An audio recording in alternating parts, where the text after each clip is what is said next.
Hello students, welcome to my channel. मैं हूं आपकी प्रज्ञा मैम और आज के वीडियो लेक्चर में हम छत्तीसगढ़ बोर्ड की क्लास 8 हिस्ट्री की बुक का chapter 1 Chhattisgarh a brief history के बारे में देखेंगे। तो ये जो चैप्टर है इसमें हमको छत्तीसगढ़ की जो हिस्ट्री है उसके बारे में देखना है। छत्तीसगढ़ का नाम छत्तीसगढ़ क्यों पड़ा ये हम जानेंगे।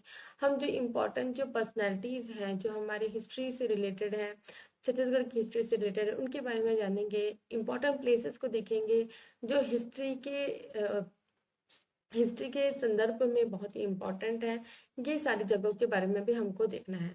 तो छत्तीसगढ़ हम यहाँ पे रहते हैं, लेकिन हम मैप में देख लेते हैं कि हम इंडिया में किस तरफ रहते हैं। तो यहाँ पे मैप में हम देख सकते हैं। तो ये पूरे स्टेट्स दिए हुए हैं। तो छत्तीसगढ़ जो है 2000 में मध्य प्रदेश से अलग करके बनाया गया है।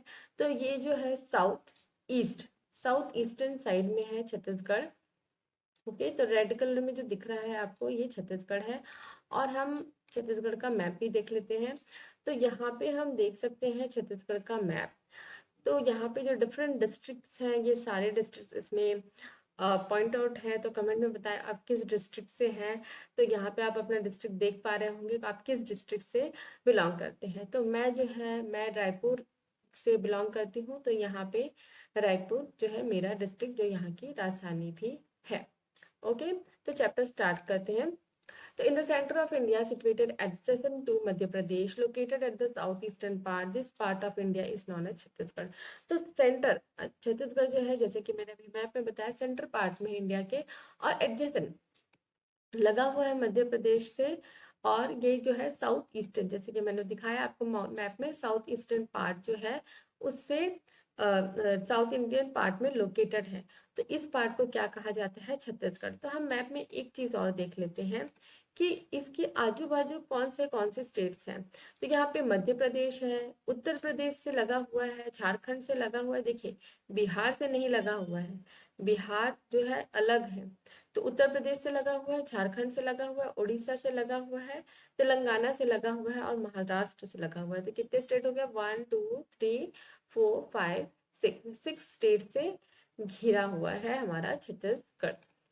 तो in the ancient time south Kaushal, Mahakantar, Dandakaranya, Mahakaushal, Mekal etcetera areas were included in it.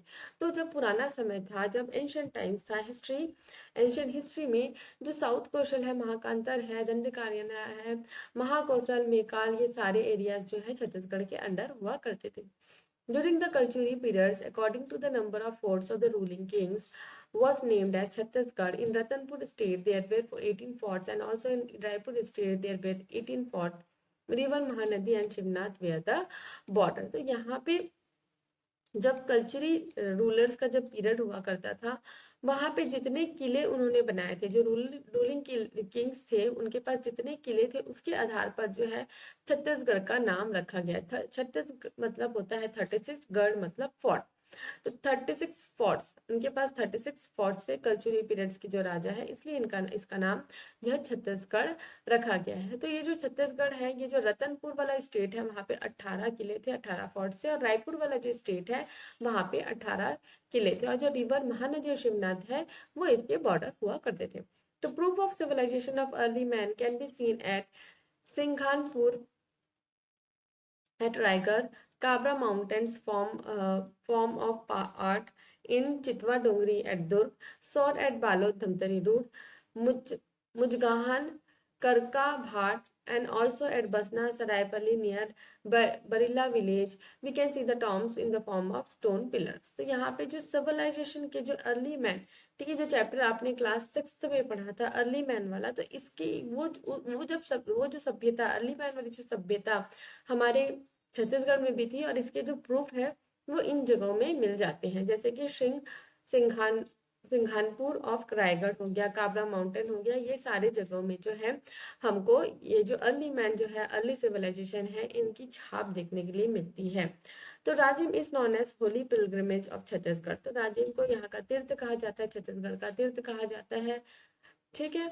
In Panduka village near Sirkitti river some remains of river pot can be seen. तो though the river water route of Mahanadi river Mahanadi river trade was done by boat to Sambalpur.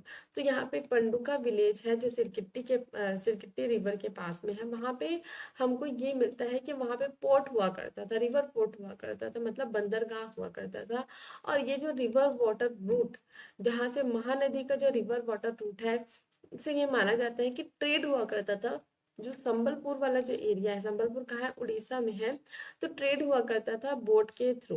तो हीराकुंड जो है उड़ीसा में है, dam है, Hirakud dam कहा जाता है, एक जगह का नाम है। वहां उस जगह के नाम से जो महानदी रिवर में हीराकुंड डैम बनाया गया है। तो in Surguja district and old theatre is situated. It is said that great poet Kalidas wrote the poem Meghdoot here. तो जो सरगुजा डिस्ट्रिक्ट है, वहां पे एक बहुत ही पुराना थिएटर है।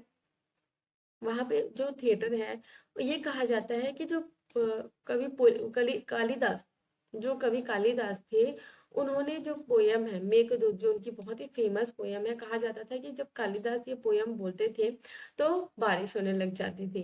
तो जो कालिदास ने जो ये पोयम लिखी है मेघदूत, ये यहीं पे लिखी है। According to the peoples believe in Dandakaranya Bastar god Rama had came here. Chhattisgarh Ramgiri Sita Bengara Bhim Khoj etcetera places are related to the period of Ramayan and Mahabharat. तो हमारा जो छत्तीसगढ़ है, वहां पे रामायण और महाभारत के टाइम में भी लोग यहाँ पे आए हैं। जैसे कि जो दंडकारण्य, जो बस्तर वाला जो एरिया है, जैसे दंडकारण्य कहा जाता है, वहां पे ये गॉड राम जो है, जब भगवान राम जो है अपना वनवास भोग रहे थे, तभी कहा जाता है कि वो यहाँ पे आए थे। तो इसके जो अवशेष है, इसके जो प्रूफ हमको कहाँ पे मिलता है, छत्तीसगढ़ के जो रामगिरी सीता बिंगारा है और भीमकोज है, यहाँ पे। और कुछ जो है महाभारत का भी कई जगह जो है कहा जाता है, जैसे कि भीम का पैर, ठीक है, जो अगर आप डोंगरगढ़ जाते हैं तो वहां पे भीम का पैर के छाप है, ऐसा भी माना जाता है। The Chhattisgarh has its importance in every period of Indian history, like Paleolithic age, Vedic age, Ramayana, Mahabharat period, Great Civil period, Maurya, Sangh, Satvahana, Vakatak, Gupta period, Shapruba, Somvansh, Pandu Vansh, Nal, Nagvansh, Kalchuri periods, Maratha period, and also with the British rule. तो छत्तीसगढ़ जो है, जो जितनी भी Indian history के जो time duration चले, जो एज चले हैं, चाहे वो पैलियोथिक एज हो, वैदिक एज हो, और कोई भी डायनेस्टी हो, जैसे मौर्य डायनेस्टी, सुंग डायनेस्टी, कोई भी डायनेस्टी हो, और इवन जो ब्रिटिश रूल है उसका भी यहाँ पे प्रभाव था। तो this place has influenced all with all this incident. तो यहाँ पे छत्तीसगढ़ जो है, वहाँ यहाँ पे आपको ये सारे जो इंसिडेंट्स है उसकी छाप देखने के लिए मिलेगी।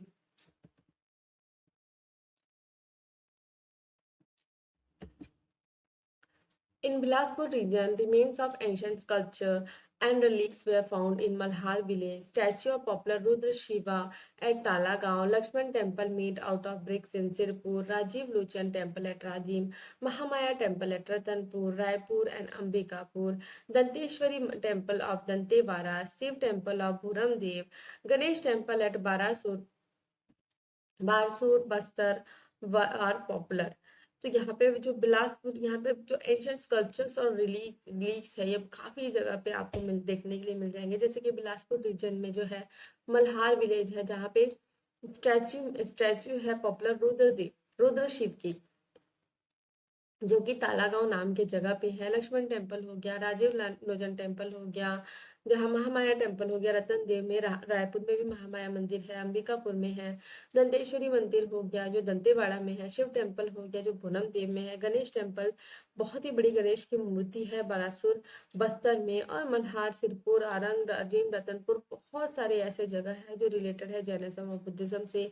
पाली, Janjgir, Kharod, Nagri Sihawa, Bastar, Dongargarh, Khairagarh, Sarangarh, Pathrahi, Bide Baloda, Gandai, Champaran, Raipur, Durg, Dhamtari etcetera are important historical places. तो बहुत सारे हिस्टोरिकल प्लेसेस है हमारे कंट्री में, तो सॉरी हमारे जो स्टेट है वहां पे भी है। In Chhattisgarh, near about the end of 10th century to mid of 18th century, Kalchuri or Hai Vanshi rulers ruled, but later on in 1741 Marathas came. तो छत्तीसगढ़ में 10th सेंचुरी से लेके जो मिड है 18th सेंचुरी का, उस समय जो है कौन से रूलर्स रूल किया करते थे? कलचुरी और है वंश के रूलर्स रूल किया करते थे। लेकिन 1741, ठीक है, मिड ऑफ 18th सेंचुरी 1741 में मराठास यहाँ पे आ गए। तो Bhonsles of Nagpur, Rajkumar Bimbaji Bhonsle ruled Chhattisgarh from Ratanpur and later on Subedari rule of feudalism started. तो जो भोंसले है नागपुर के, राजकुमार बिंबाजी भोंसले, वो यहाँ पे छत्तीसगढ़ में रूल किया करते थे। कहाँ से? रतनपुर, मतलब रतनपुर उनकी राजधानी हुआ करती थी। और उसके बाद जो है जो फ्यूडलिज्म, जो सुबेदारी रूल जो है जो इंग्लिश का, वो स्टार्ट हो गया। Again English interfered in it. After the death of Raja Raghuji III, English rule started from 1854 to 1947. तो जो डेथ हुई राजा रघुजी की थर्ड की डेथ के बाद में, उनकी मृत्यु के बाद जो है यहाँ पे इंग्लिश का जो रूल है वो स्टार्ट हो गया। कब से कब? 1854 से 1947 तक। British rule prevailed in Chhattisgarh. Here there were 14 feudal ruled areas and many जमींदार were there. तो यहाँ पे 14 जो है feudal areas थे और यहाँ पे जमींदार। तो feudal क्या होता है, ये टर्म जो है हम कई बार जो है डिस्कस कर चुके हैं। तो feudal मतलब क्या होता है? कोई भी एक एरिया है, वहां पे राजा तो है, लेकिन वो किसके अधीन है? किसी दूसरे के अधीन है, तो इसे कहा जाता है feudal rule areas. In the society of Chhattisgarh there were followers of Kabir Panth and Satnam पंथ। ठीक है, तो छत्तीसगढ़ में जो है बहुत सारे लोग जो है कबीर पंथ को फॉलो करते हैं और सतनाम पंथ को फॉलो करते हैं। तो it's ideas influence the people. Guru Ghasidas was an was a era originator. In the beginning of 19th century, he brought social awakening among the people. तो यहाँ पे गुरु घासीदास को लोग बहुत पूछते हैं, जो सतनामी लोग हैं वो उनको बहुत पूछते हैं। जो 19th सेंचुरी में इन्होंने लोगों के मन में जो सोशल अवेकनिंग जो है लोगों के मन में लेके आए, लोगों के बीच में सोशल अवेकनिंग लेके आए। वीर नारायण सिंह, ठीक है, वीर नारायण सिंह के बारे में हमने पहले भी देखा। एक जमींदार थे सोना खान नाम की एक जगह का, जिन्होंने ब्रिटिशर्स के जो अत्याचार है और उनका जो इनजस्टिस है उसके खिलाफ में आवाज उठाई थी। तो he was the leader of 1857 struggle in Chhattisgarh. तो जो पहला स्ट्रगल था रिवॉल्ट ऑफ 1857, उसके भी लीडर थे छत्तीसगढ़ में। On 10 December 1857 at Raipur in the presence of people and soldiers he was hanged publicly. और 10 दिसंबर 1857 को रायपुर में इनको सारे जो लोग हैं सोल्जर्स के बीच में ही फांसी में लगा दिया गया था। Under the leadership of Hanuman Singh Rajput on 18 January 1858 at Raipur camp फौजी छावनी रिवॉल्ट टुक प्लेस। तो लीडरशिप, ठीक है, हनुमान सिंह राजपूत के बारे में भी हमने पहले देखा है। तो हनुमान सिंह राजपूत के लीडरशिप में 18 जनवरी 1858 में रायपुर कैंप पे एक विद्रोह स्टार्ट हुआ। There one English officer Sidwell was killed Britishers on 22 January 1858 arrested the revolutionists and hanged them। तो यहाँ पे क्या हुआ, उन्होंने क्या किया था, जो एक ब्रिटिश ऑफिसर है, एक इंग्लिश ऑफिसर है, सिडनिल, उसको क्या है, उसकी हत्या कर दी थी। कब? 22 जनवरी 1858 में। तो उनको अरेस्ट कर लिया गया और उनको भी फांसी की सजा दे दी गई। तो अमंग द मैटर्स वेयर, जो मैट्रेस थे, ठीक है, मैट्रेस मतलब होता है जो वीर गति को प्राप्त करते हैं, मतलब शहीद जो है हमारे छत्तीसगढ़ के, वो है गंजी खान, अब्दुल हकीम, मुल्लू, शिव नारायण, पन्नालाल, माता दीन, ठाकुर सिंह, अकबर हुसैन, बाली दुबे, लाला सिंह, बोधो परमानंद, शोभा राम, दुर्गा प्रसाद, नजार मोहम्मद, शिव गोविंद, देवी दिन। तो ये सारे लोग जो है, ये कौन है? ये हमारे जो छत्तीसगढ़ है उनके शहीद है, जिनको जो है फांसी दे दी गई थी हनुमान सिंह राजपूत के साथ साथ में, क्योंकि उन्होंने ब्रिटिश ऑफिसर सिंडल की हत्या कर दी थी। तो this matters can not be forgotten. Their sacrifice and martyrdom give rise to awakening in people. Revolutionist leader Hanuman Singh Rajput could not be arrested. तो यहाँ पे जो है ये जो मैटर्स है इनको भुलाया नहीं जा सकता, और जो रेवोल्यूशनिस्ट है हनुमान सिंह राजपूत, इनको अरेस्ट नहीं किया गया था। तो छत्तीसगढ़ लिटरेरी सोर्सेस स्कॉलर्स, अब हमको देखना है छत्तीसगढ़ के जो लिटरेरी स्कॉलर्स हैं, जो कविताएं लिखते हैं, जो जिन्होंने कहानियां लिखी, किस्से लिखे, वो नॉवेल्स लिखे, तो इनको लिटरेरी स्कॉलर्स कहा जाता है, जो लिखने में बहुत ही विद्वान होते हैं। तो यहाँ के लिटरेरी स्कॉलर्स कौन है? पंडित गोपाल मिश्रा, पंडित माखन मिश्रा, पोयट खंडेराव, बाबू रेवा राम खयास्त, पंडित शिवदत्त शास्त्री, गोवराहा, पदुम लाल, पुन्ना लाल बख्शी, महामना मानव उपाध्याय, हीरालाल, राजा कमल नारायण सिंह, पंडित माधवराव सेप्रे। तो पंडित माधवराव सेप्रे के बारे में हमने पहले देखा था, कौन है ये? छत्तीसगढ़ में इन्हें कहा जाता है फादर ऑफ जर्नलिज्म। तो पंडित सुंदरलाल शर्मा, पंडित लोचन प्रसाद पांडे, पंडित मुक्ताधर पांडे, बाबू प्यारे लाल गुप्त, पंडित बाल शास्त्री झा, पंडित केदारनाथ ठाकुर, पंडित रामदयाल तिवारी, मौलाना अब्दुल राफ मौलवी, माबली प्रसाद श्रीवास्तव, डॉक्टर द्वारिका प्रसाद तिवारी, विप्र एक्सेट्रा वेयर मेन। तो इतने सारे जो हमारे जो छत्तीसगढ़ है उसकी इम्पोर्टेंट जो लिटरेरी स्कॉलर्स हैं, तो they played an important role in the development of literature और कल्चर। जो है हमारी जो छत्तीसगढ़ है उसका इन्होंने उसमें उन्होंने बहुत ही ज्यादा योगदान दिया है। तो यहाँ पे पिक्चर दी गई है Mini Mata. In Chhattisgarh awakening of political and literary consciousness was done by Pandit Ravishankar Shukla, Vaman Rao Lakhe, Pandit Narayan Rao Meghawala, Thakur Pyare Singh, barrister Chhedilal, Pandit Ratnakar Jha, doctor Khubchand Baghel, Shrimati Mini Mata, Pandit Uma Dutt पाठक, पंडित विद्यार्थी ठाकुर, पंडित ध्रुवनाथ ठाकुर, पंडित घनश्याम सिंह गुप्ता, पंडित ज्वाला प्रसाद मिश्रा, बाबू Chhotelal Shrivastava, Pandit Sundar Lal Tripathi, doctor Radhabai, Shrimati Dayabai, who had played an important role. तो छत्तीसगढ़ की जो पॉलिटिकल और लिटरेरी कॉन्शियसनेस है, जागरूकता है, जिसमें जो राजनीतिक जागरूकता इन्होंने फैलाई, ये सारे जो लोगों ने। तो Pandit Sundarlal Sharma, Thakur Pyarelal and Khubchand Baghel did important work for the welfare of backward class peace and worker. Mahatma Gandhi praised Pandit Sundarlal Sharma for the reformation of the society. तो जो ये जो पंडित सुंदरलाल शर्मा है, ठाकुर प्यारेलाल है और खूबचंद बघेल है, इन्होंने बहुत ही बड़ा योगदान दिया है। किसके लिए? जो वेलफेयर है, जो वेलफेयर है, जो वेलफेयर के लिए जो बैकवर्ड क्लास है हमारी सोसाइटी के, जो खेती किसान करने वाले जो पीसेंट्स है और जो वर्कर्स है, उनके लिए। और महात्मा गांधी ने पंडित सुंदरलाल शर्मा को बहुत ही प्रेज किया, उनकी बहुत ही प्रशंसा की, क्योंकि उन्होंने सोसाइटी को रिफॉर्म किया मतलब वहां पे चेंजेस लेके आए। तो Chhattisgarh youth formed armed movement before Quit India movement. This incident was known as Raipur conspiracy case and it is known as सूर ब्रदर्स केस। तो यहाँ पे छत्तीसगढ़ के युद्ध जो है उन्होंने एक आर्म्ड मूवमेंट ऑर्गेनाइज किया था क्विट इंडिया मूवमेंट से पहले, और इस इंसिडेंस को क्या कहा जाता है? रायपुर कॉन्स्पिरेसी केस और सूर ब्रदर केस, जिसके बारे में हम पहले देख चुके हैं, पहले के जो चैप्टर्स है उसमें हमने देखा था। तो क्या क्या किया था इन्होंने? तो पारस राम सोनी, देवी Kant Jha, Sudhir Mukherjee, Sur brother, Ranveer Shastri are the youth who took part. तो ये लोग जो है, ये जो यूथ है, ये जो है इन्होंने एक आर्म्ड मूवमेंट ऑर्गेनाइज किया था, इन आर्म्ड बैक मूवमेंट, ठीक है, क्विट इंडिया मूवमेंट जो है, इसमें ठाकुर रामकृष्ण सिंह, पंडित कमल नारायण शर्मा, पंडित रामानंद दुबे, रणवीर सिंह शास्त्री, पंडित रत्नाकर झा, पंडित राम गोपाल तिवारी, महंत लक्ष्मी नारायण दास, मोतीलाल त्रिपाठी, ये लोग एक्टिव थे।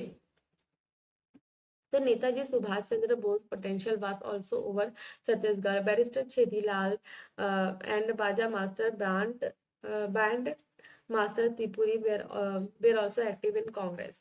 तो यहाँ पे नेताजी सुभाष चंद्र बोस जो है वो छत्तीसगढ़ एरिया में भी अपना पोटेंशियल जो है उसको कवर करते थे। तो इसमें जो है बैरिस्टर छेदीलाल हो गया और जो ब्रांड मास्टर त्रिपुरी है, ये लोग कांग्रेस में बहुत ज्यादा एक्टिव थे। तो former collector of Raipur and Durg Shri Ramkrishna Patel left government service and join national movement. तो जो पहले के जो कलेक्टर थे जो रायपुर और दुर्ग के, श्री रामकृष्ण पटेल, तो वो अपनी गवर्नमेंट जॉब को छोड़ देते हैं और उन्होंने नेशनल मूवमेंट जो है उसको ज्वाइन कर लिया था। तो police officer of Durg Pandit Lakhanlal Mishra gave up the uniform and dedicated to the work of national movement. तो वैसे ही पंडित लखनलाल मिश्र जो है वो अपना यूनिफॉर्म जो है त्याग देते हैं, मतलब वो अपनी सर्विस को भी छोड़ देते हैं, पुलिस ऑफिसर थे ये, और वो भी नेशनल मूवमेंट को ज्वाइन कर लेते हैं। On 15 August 1946 with the sunrise of the message of independence prosperity was enlightened to all of us. तो जैसे कि सारे इंडिया में जैसे कि इंडिपेंडेंस होने के बाद, इंडिपेंडेंस मिलने के बाद जो है लोग बहुत ही खुश थे। वैसे ही जो है उस सनराइज है ना 15 अगस्त 1947 की जो सुबह थी, जो सनराइज था, उसमें जो है यहाँ के लोग भी बहुत ही खुश थे। जो प्रॉस्पेरिटी थी, जो जो प्रॉस्पेरिटी थी वो यहाँ के लोगों को बहुत ज़्यादा एनलाइटन की मतलब यहाँ के लोगों की मतलब एकदम आंखें खोल देना, किसी चीज़ को एकदम स्पष्ट कर देना, उसको एनलाइटन कहा जाता है। तो we should always move towards development, तो हमको हमेशा डेवलपमेंट, विकास की ओर बढ़ना है। Our Chhattisgarh is also part of it, तो हमारा छत्तीसगढ़ भी इसका पार्ट है। Equal respect to all religion, equal fraternity in the society are the sentiments which are in the minds of people। तो सारे रिलीजन को इक्वल रेस्पेक्ट देना, भाईचारा की भावना जो है सोसाइटी में रखना, ये हमारे छत्तीसगढ़ के जो लोग हैं उनके दिमाग में हमेशा से रहा है। और कल्चर जो है छत्तीसगढ़ का वो बहुत ही शानदार है, और जो इसके कस्टम्स हैं वो एकदम ध्यान देने योग्य है, रिमार्केबल मतलब ध्यान देने योग्य। That makes people to come close to each other like flowing of water of holy river Mahanadi. The sentiments to respect for all religion is assimilated in the ideas of the people of Chhattisgarh. तो जैसे कि हाँ, जो हमारी जो Holi river है महानदी, हम Holi river Mahanadi को कहते हैं। तो जो रिवर है उसका पानी लगातार बहते जा रहा है, वैसे ही जो छत्तीसगढ़ के लोग हैं उनके मन में जो है एक दूसरे के लिए, एक दूसरे के रिलीजन के लिए हमेशा जो है जो रेस्पेक्ट है वो हमेशा ही आगे बढ़ता जा रहा है। तो हमारे जो छत्तीसगढ़ है बहुत ही सॉफ्ट स्पोकन लोग हैं, यहाँ पे हमेशा रेस्पेक्ट करते हैं दूसरे के रिलीजन के, दूसरे इंसानों की, दूसरे देश से दूसरे स्टेट से आए हुए लोगों की। अगर आप छत्तीसगढ़ में देखेंगे तो छत्तीसगढ़ में जितनी भी इंडस्ट्रीज, फैक्ट्रीज, जो भी इम्पोर्टेंट जो जहाँ पे ऑक्यूपेशन वाला जो जगह है वहाँ पे आपको अलग अलग प्रांत के लोग देखने के लिए मिलेंगे। जैसे कि बीएसपी भिलाई स्टील प्लांट, जो भिलाई जो शहर है उसे मिनी इंडिया कहा जाता है। क्यों मिनी इंडिया कहा जाता है? क्योंकि भिलाई स्टील प्लांट में अलग अलग जो स्टेट्स है, अलग अलग जो स्टेट्स के लोग हैं वहाँ पे आके काम करते हैं। अलग अलग आपको वहाँ पे कल्चर देखने के लिए मिलेगा। वहाँ पे साउथ इंडियन लोग हैं, वहाँ पे बिहारी लोग हैं, वहाँ पे यूपी के लोग हैं, वहाँ पंजाब के लोग हैं, वहाँ तमिलनाडु के लोग हैं, वहाँ उड़ीसा के लोग हैं, हर प्रांत के लोग आपको वहाँ देखने के लिए मिलेंगे। तो वैसे ही बहुत सारे अलग अलग जो जगह है जहाँ पे आपको बहुत अलग अलग जो है स्टेट्स के लोग, अलग अलग रिलीजन के लोग, अलग अलग कास्ट के लोग आपको देखने के लिए मिलेंगे। तो यहाँ पे ये चैप्टर भी कंप्लीट होता है। तो मैं ये आशा करती हूँ कि आपको ये वीडियो लेक्चर जो है समझ में आया होगा, और सारे जो मेरे 8th क्लास के जो वीडियो लेक्चर्स हैं वो आपको समझ में आए होंगे। और अगर मेरे वीडियोस आपको समझ में आते हैं, वीडियो लेक्चर मेरे समझ में आते हैं, मेरे वीडियोस आपको पसंद आते हैं, तो मेरे चैनल को सब्सक्राइब कर लीजिए, बेल नोटिफिकेशन को ऑन कर लीजिए, और ऐसे ही मेरे वीडियोस देखते रहिए, और कमेंट करके बताएं कि आपको मेरे वीडियोस कैसे लगते हैं। Thanks for watching.